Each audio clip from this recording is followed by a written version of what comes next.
ঘুরে বেড়াবে, এই রাজ্যটা তাদের কাছে যাচ্ছে। নাগরিক সমাজ জুনিয়র ডাক্তারকে আজকে ঠিক করতে হবে আমরা কোন পক্ষ থাকবো। জুনিয়র ডাক্তাররা তাদের পক্ষ কলকাতার রাজপথে বারবার দেখিয়ে এসেছে, আমরা এরপরেও তার সেই পক্ষ দেখাবো। হ্যাঁ, আমাদের সম্মিলিত বডি মিটিং আমরা ডেকেছি, অতি দ্রুততার সাথে সেই পদক্ষেপ আমরা রাখবো। নাগরিক সমাজ যে সচেতনতার সাথে এই আন্দোলনকে পরিচালনা করছে, যে ম্যাচুরিটির প্রশ্ন দেখিয়েছে আন্দোলনকে কেন্দ্র করে, যে সচেতনতার প্রশ্ন রেখেছে এই আন্দোলনকে কেন্দ্র করে, আমি আহ্বান রাখছি নাগরিক সমাজ তাদের এই আন্দোলন যদি ন্যূনতম মানবিকতা তাদেরকে দিয়ে থাকে তাহলে বৃহত্তর আন্দোলনের ডাক দিন।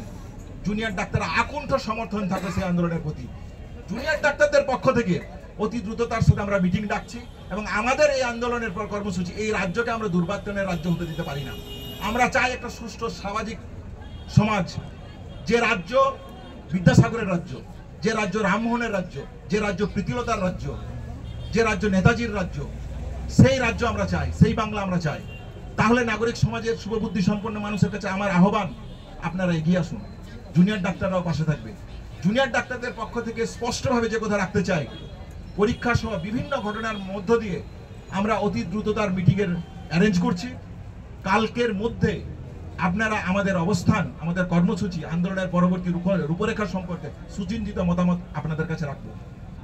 এবং এইখানে যারা সাধারণ মানুষ আছেন তাদের উদ্দেশ্যে আমি বলতে চাই, আপনারা ঠিক করুন, আপনারা ভেবে দেখুন যে আপনারা কোন পক্ষে থাকবেন।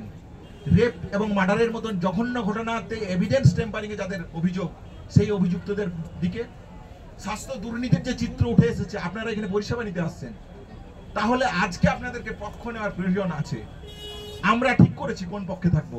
নাগরিক সমাজের কাছে আমার আহ্বান, আপনারা এগিয়ে আসুন।